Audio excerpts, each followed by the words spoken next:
Hello everyone, आज हम लोग देखेंगे BPSC 71st special current affair mock test का set number 4 and set number 5। और ये आपका बीपीएससी के अलावा यूपी पीसीएस या किसी भी स्टेट पीसीएस के लिए इम्पॉर्टेंट है। तो आते हैं पहले क्वेश्चन पे। तेलुगु कवि और नाटककार की प्रसिद्ध कहावत, एक देश सिर्फ उसकी मिट्टी नहीं है, एक देश उसके लोग हैं, इसको कोट करते हुए वित्त मंत्री ने केंद्रीय बजट 2025-26 पेश किया।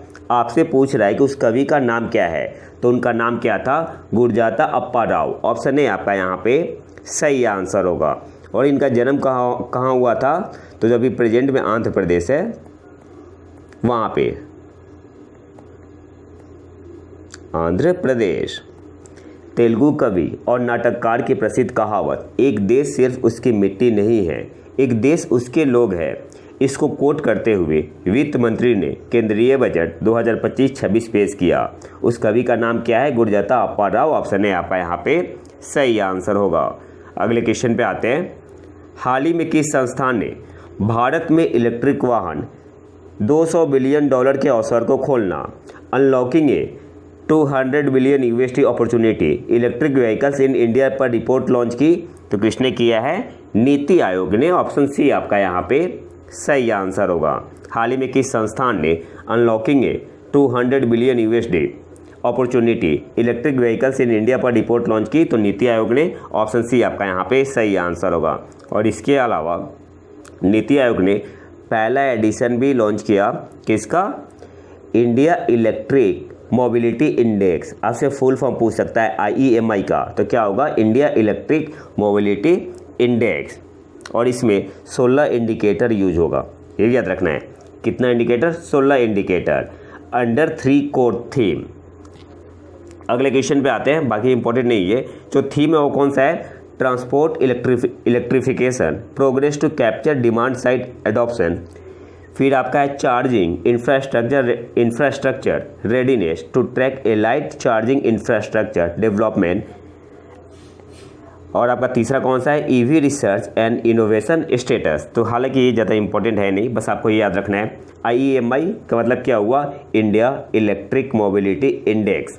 किसने रिलीज किया? तो पहला एडिशन था नीति आयोग ने। कितने इंडिकेटर यूज होंगे? 16 इंडिकेटर। अगले क्वेश्चन पे आते हैं।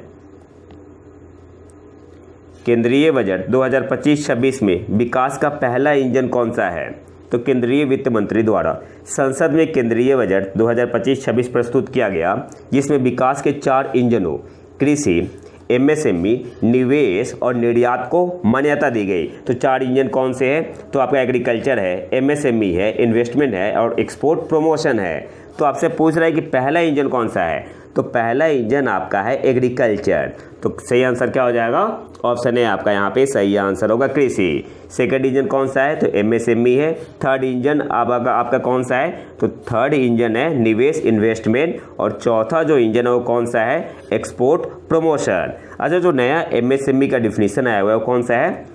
तो अगर माइक्रो की बात करें, माइक्रो स्मॉल मीडियम होता है, तो माइक्रो की अगर बात करें यहाँ पे, तो इन्वेस्टमेंट कितना होना चाहिए? Up to 2.5 crore.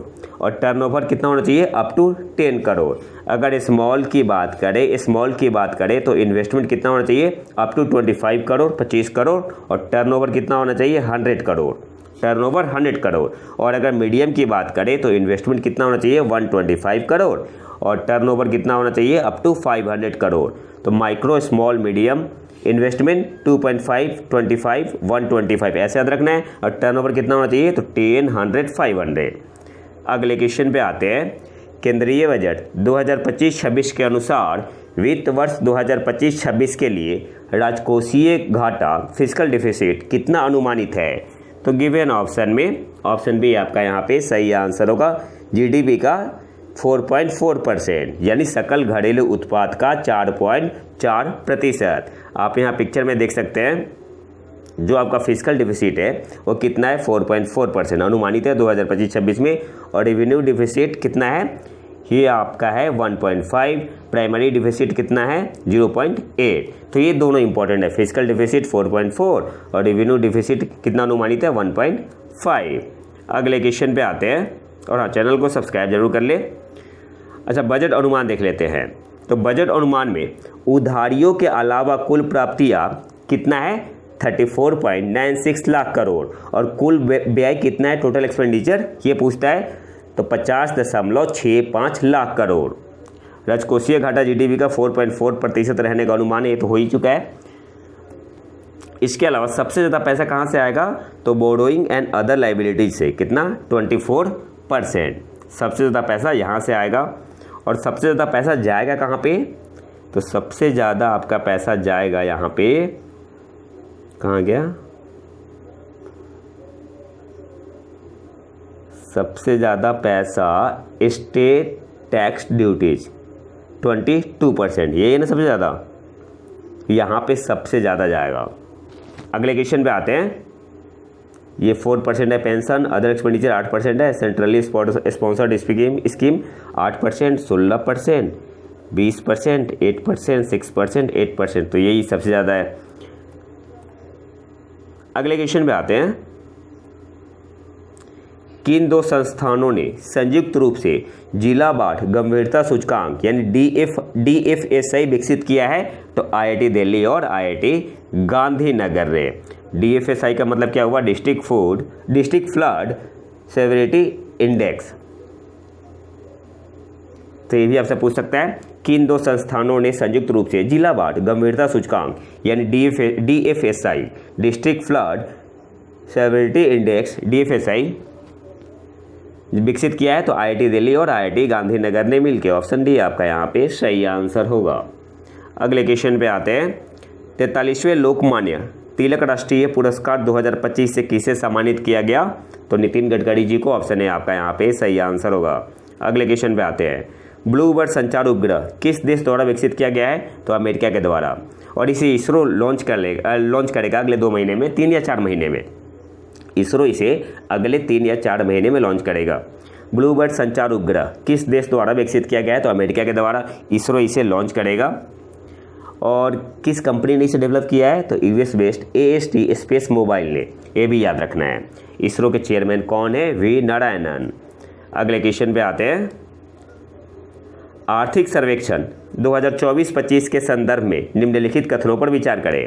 पहला क्या है वैश्विक सेवा निर्यात में भारत की हिस्सेदारी 7वीं सबसे बड़ी है तो पहला आपका बिल्कुल सही है।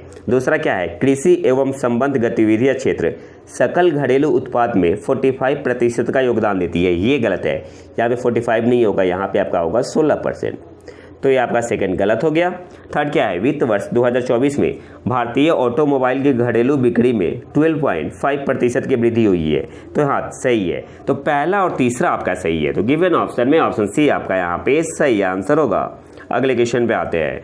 2024-25 तक मछली उत्पादन में भारत का वैश्विक स्थान क्या है तो भारत सेकेंड पोजीशन पे हो गया है, पहले थर्ड पोजीशन पे था। और ये बात किसने कहा तो ये बात कहा है किसने तो जो ministry of fisheries and animal husbandry है, कौन, जिनका नाम है राजीव रंजन सिंह, इन्होंने बताया कि भारत दूसरे स्थान पे है विश्व में इन फिश प्रोडक्शन। फर्स्ट पे कौन है तो फर्स्ट पे आपका चाइना है, फर्स्ट पे आपका है चाइना। अगले क्वेश्चन पे आते हैं। कौन सा पुलिस स्टेशन अंतर्राष्ट्रीय मानकीकरण संगठन प्रमाणन प्राप्त करने वाला भारत का पहला पुलिस स्टेशन बन गया है तो अर्थुनगल पुलिस स्टेशन जो कि केरल में है। ऑप्शन है आपका यहाँ पे सही आंसर होगा। अब आते हैं स्टेट नंबर 5 पे। निम्नलिखित में से किस फिल्म को 71वें राष्ट्रीय फिल्म पुरस्कार में सर्वश्रेष्ठ निर्देशन और सर्वश्रेष्ठ छायांकन का पुरस्कार मिला तो केरला स्टोरी। ऑप्शन बी आपका यहाँ पे सही आंसर होगा। केरला ने विरोध भी किया है जो वहाँ की सरकार है और अपोजिशन कांग्रेस दोनों ने। निम्नलिखित में से किस फिल्म को 71वें राष्ट्रीय फिल्म पुरस्कार में सर्वश्रेष्ठ निर्देशन और सर्वश्रेष्ठ छायांकन का पुरस्कार मिला तो केरला स्टोरी को। ऑप्शन बी आपका यहाँ पे सही आंसर होगा। जो सुदीप्तो सेन है इन्हें मिला है बेस्ट डायरेक्टर का अवार्ड द केरला स्टोरी के लिए, और प्रशांतनु मोहपात्रा जो है इन्हें मिला है सिनेमेटोग्राफी बेस्ट सिनेमेटोग्राफी का अवार्ड। किस फिल्म के लिए द केरला स्टोरी। इसके अलावा कुछ इंपॉर्टेंट पॉइंट भी देख लेते हैं। बेस्ट फीचर फिल्म का अवार्ड किसे मिला है 12 फेल को, ठीक है। किस कैटेगरी की बात हो रही है, अच्छा 2023 के लिए दिया गया है। जब 2023 में जो मूवी नॉमिनेट हुई थी बेस्ट फीचर फिल्म आपका 12 फेल को, और डायरेक्टर कौन है 12 फेल के? विदु विनोद चोपड़ा।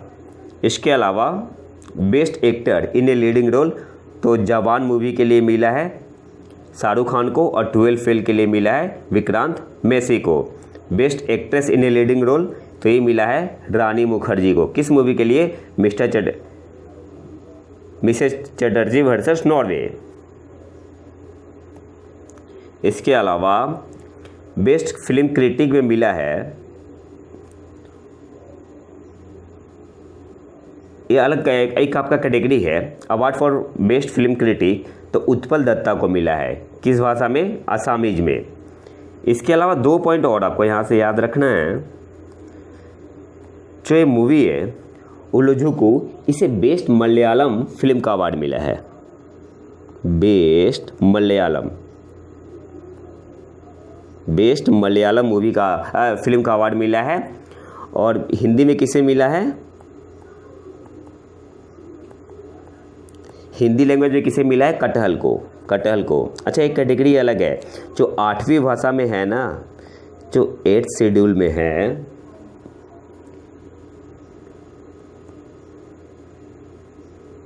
जो 8th शेड्यूल में लैंग्वेज है उसे दिया गया है।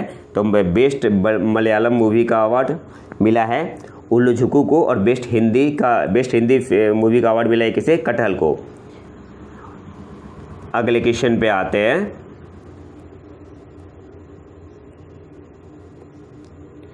निम्नलिखित कथनों पर विचार करें। भारत अमेरिका, ब्रिटेन और फ्रांस के बाद विश्व में चौथा सबसे बड़ा घरेलू विमानन बाजार बनकर उभरा है। तो ये गलत है। गलत इसलिए है ना कि भारत तीसरा सबसे बड़ा उभरा है। किसमें? देखो बात यहाँ पे किसकी हो रही है ये ध्यान रखना है, डोमेस्टिक एविएशन मार्केट की बात हो रही है। तो India has emerge as the 3rd largest domestic aviation market in the world after the US and China. और ये बात किसने बताया? तो अभी आपका वर्ल्ड एयर ट्रांसपोर्ट समिट हुआ था न्यू दिल्ली में, भारत मंडपम न्यू दिल्ली में, तो मोदी जी ने ये बात कही थी। और सबसे दूसरा क्या है? दूसरा आपका है भारत में सर्वाधिक संख्या में परिचालन हवाई अड्डों के साथ महाराष्ट्र अग्रणी है। यहाँ पे महाराष्ट्र नहीं होगा, यहाँ पे आपका होगा यूपी, यहाँ पे आपका उत्तर प्रदेश में अभी ऑपरेशनल एयरपोर्ट कितना है? 17 है, और इसके बाद है महाराष्ट्र 15। तो ये आपका ये भी गलत हो गया। तो पूछ क्या रहा है कौन सा सही है? तो ऑप्शन डी, ना तो 1 और ना ही 2। और ये मैंने लिया है इंडियन एक्सप्रेस न्यूज़पेपर से, ठीक है। और अभी कल का न्यूज है, India has become the world's 5th largest aviation market. ये ग्लोबल की बात हो रही है और इसमें पैसेंजर को देखा गया है। India has become the world's 5th largest aviation market handling 211 million passenger in 2024। और किसे पीछे छोड़ा है? जापान को पीछे छोड़ा है भारत ने।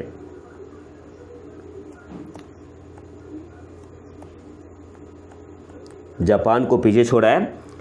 टॉप पे कौन है? तो पहले स्थान पे यूएस, फिर आपका है दूसरे पे आपका है चाइना, फिर आपका है यूके, फिर है स्पेन और फिर है इंडिया। और ये 2 दिन पहले का न्यूज़ है। अगले क्वेश्चन पे आते हैं। आईएनएस निस्तार के संदर्भ में निम्नलिखित कथनों पर विचार करें। भारतीय नौसेना ने कोच्चि स्थित नौसेना डॉकयार्ड में आईएनएस निस्तार को शामिल किया।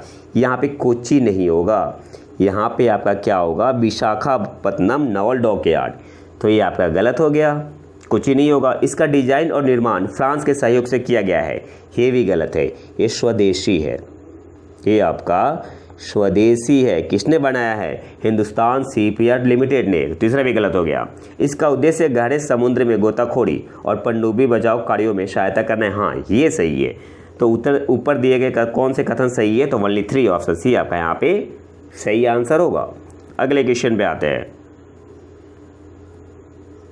और हाँ, PDF मैंने डाल दिया है टेलीग्राम चैनल पे, प्रतीक IQ करंट अफेयर, आप वहाँ पे ज्वाइन कर सकते हैं।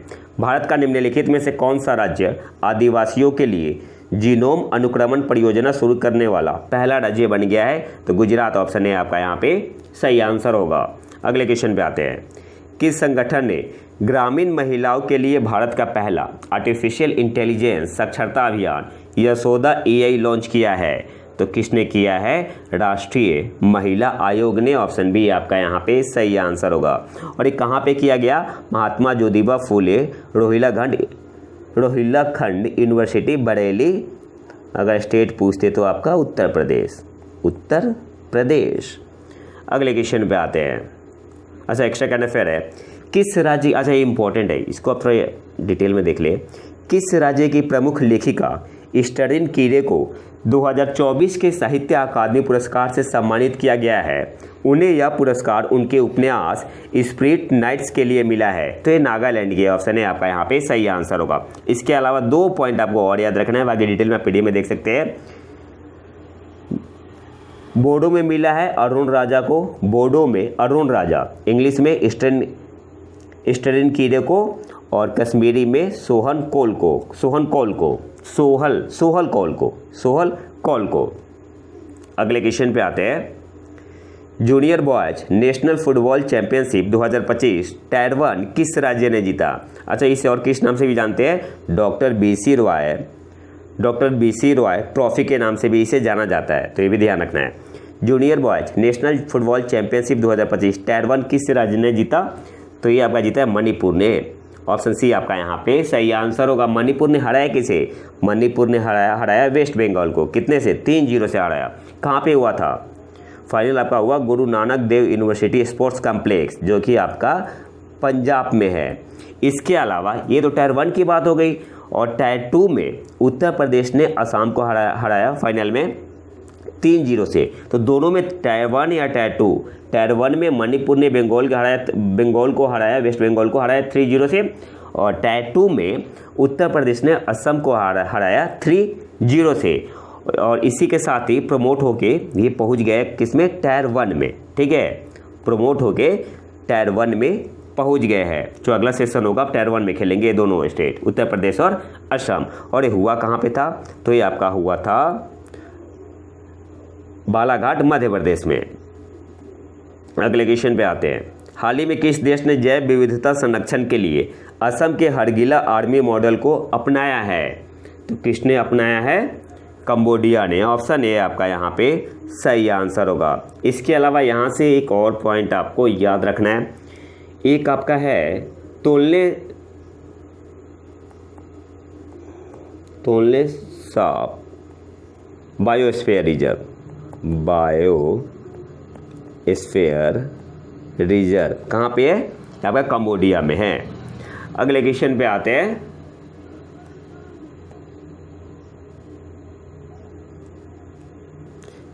एक्स्ट्रा करंट अफेयर है। संयुक्त राष्ट्र महासभा ने हाल ही में किस दिन को वर्ल्ड मेडिटेशन डे, विश्व ध्यान दिवस घोषित किया है? तो 21 दिसंबर को। ये इंपॉर्टेंट है, तो ऑप्शन डी आपका यहाँ पे सही आंसर होगा। और थीम क्या थी 2024 की? तो इनर पीस ग्लोबल हार्मोनी। तो थीम भी पूछ सकता है, डेट भी पूछ सकता है।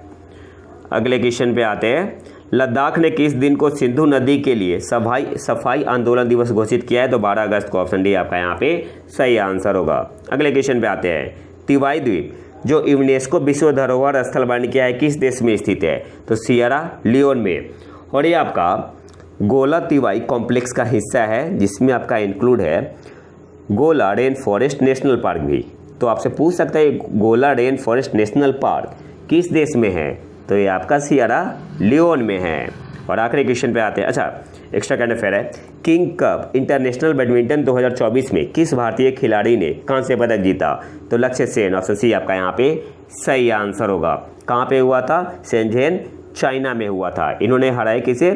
तो इन्होंने हराया फ्रेंच शटलर एलेक्स लेनियर को।